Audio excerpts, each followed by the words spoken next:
UN 영어뉴스 The Rise of Highly Sensitive Parents.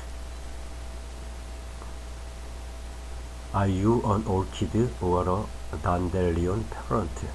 Researchers are uncovering the hidden personality traits that can shape our family life.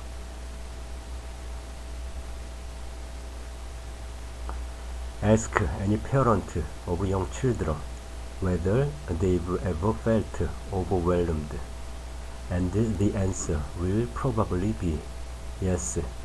Even in the most relaxed households, there can be days when the noise, mess, and chaos seem to spiral out of control, leaving parents exhausted and irritated. Toddlers don't have an off button or a quiet voice. As normal and common as this feeling is, there's a personality trait that can make everyday family life more overwhelming for some parents than others. Roughly 20–30% of the population are classed as being a highly sensitive person, HSP, according to a 2018 research paper, a trait receiving greater recognition by scientists as well as the general public.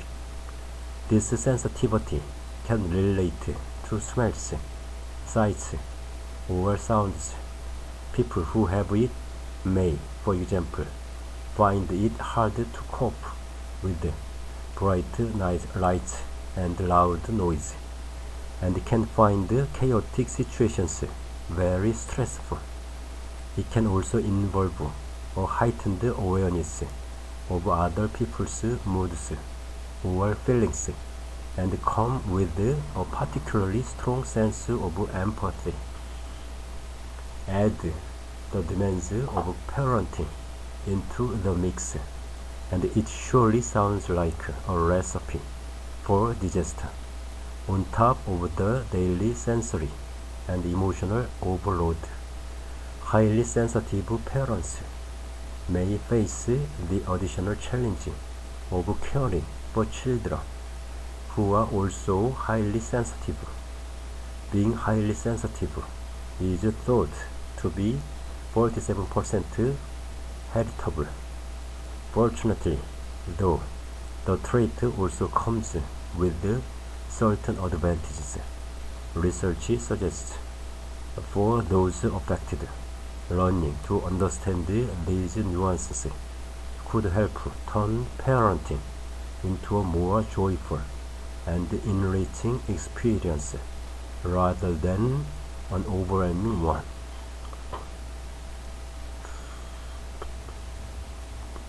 Family life can be overwhelming for some parents. The first step is probably to find out if you are highly sensitive. A team of psychologists from different universities who study sensitivity have developed a free online test for this.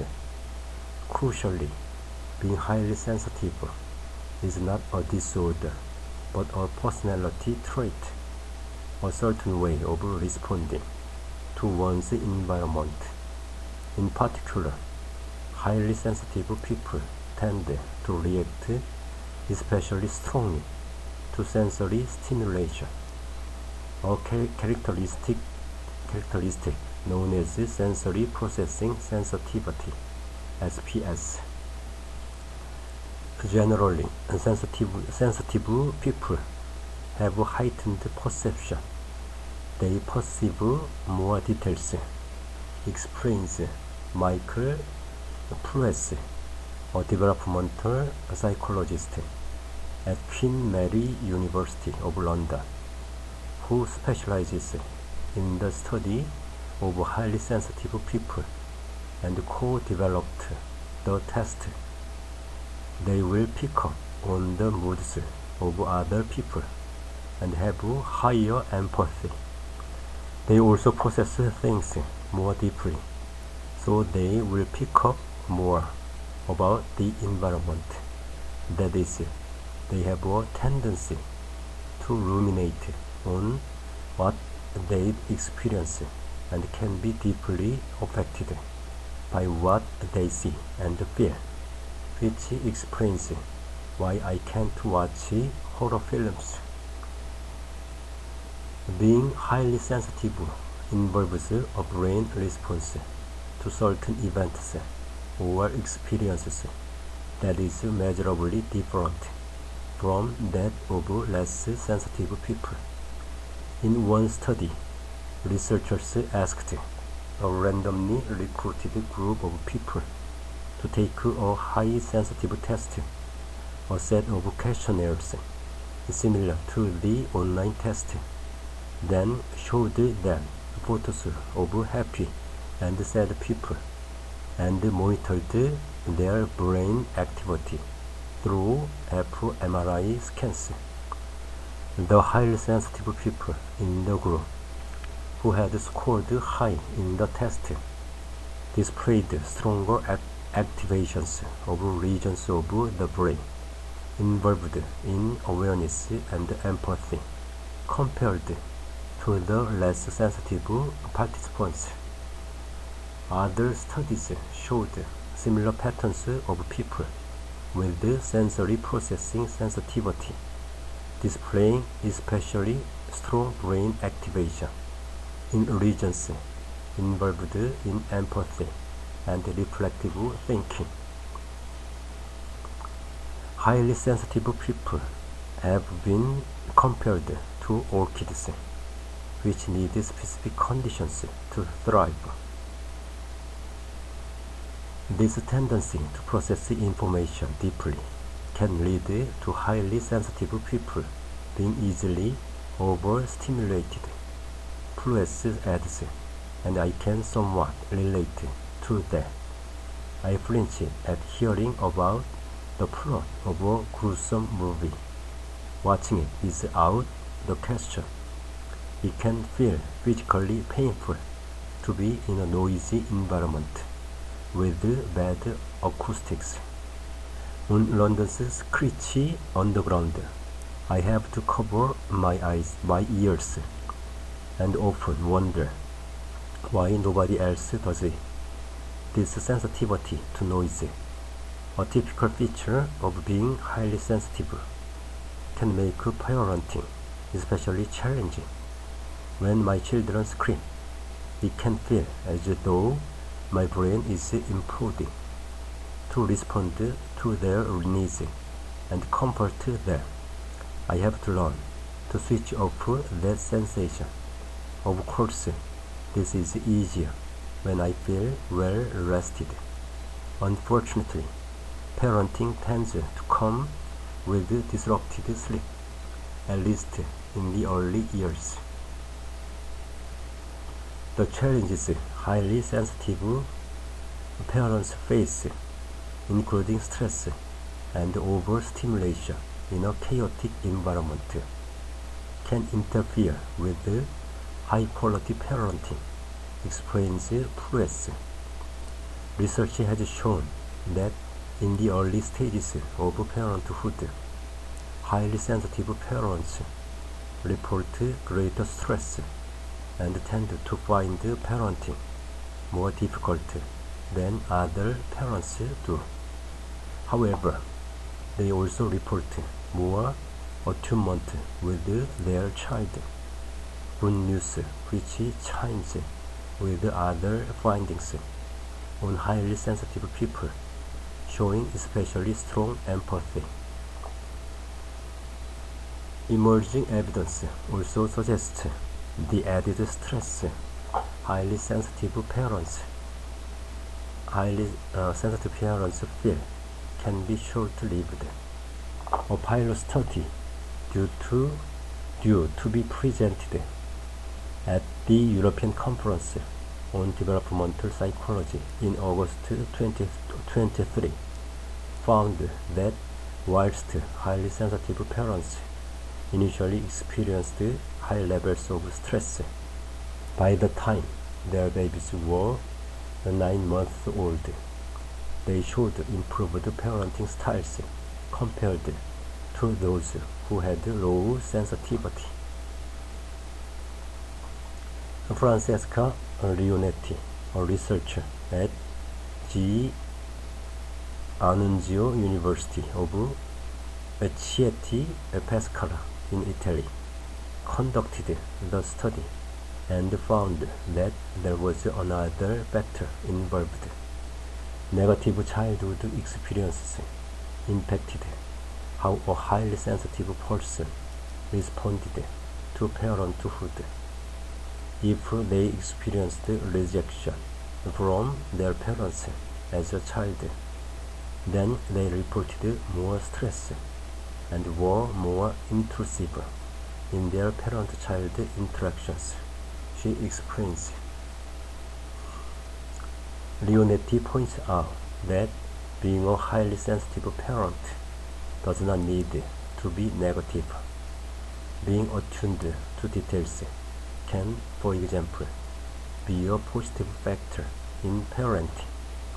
In the study, she found that for sensitive parents, being better attuned to their own respiratory signals was linked to more positive parenting.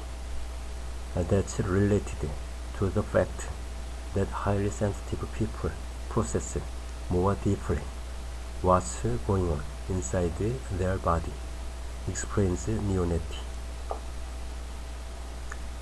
This also tallies with the research currently in press, which found that when new teachers were sent to teach in challenging environments, those who were more sensitive experienced a greater drop in well-being and felt greater stress than those who scored low on sensitivity.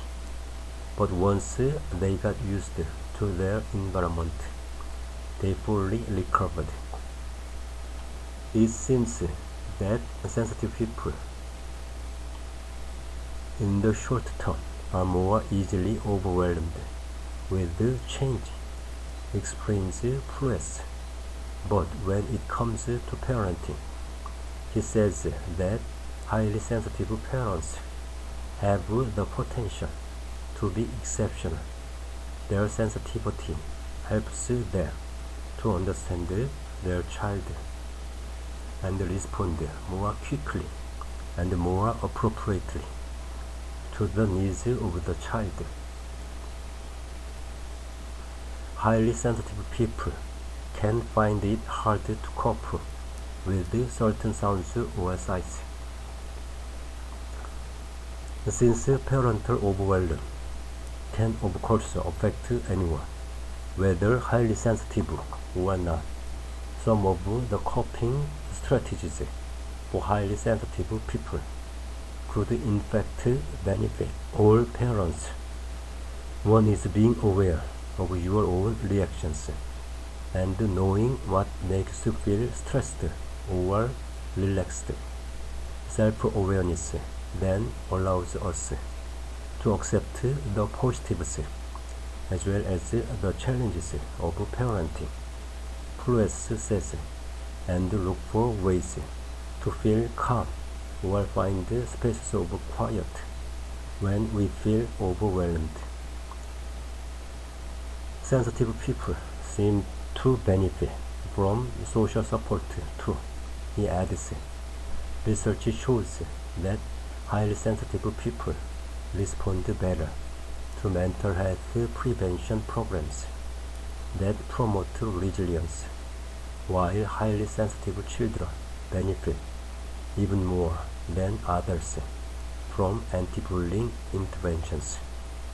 Highly sensitive people have been described as orchids who find it hard to thrive if the conditions are not right, unlike less sensitive dandelion-type people, which can grow in any environment.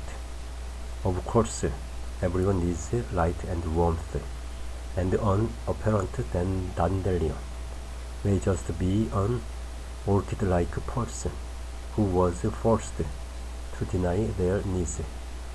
But the metaphor might help convey that it's okay to try and modify our environment a little to help us flourish.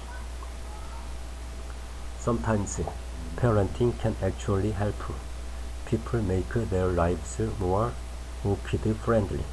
At school, my daughter gets regular rain breaks, where her class sing songs to give themselves a rest. I haven't yet tried getting my entire household to join me for an all-singing rain break when things feel like they are getting out of hand, but maybe I should give it a go.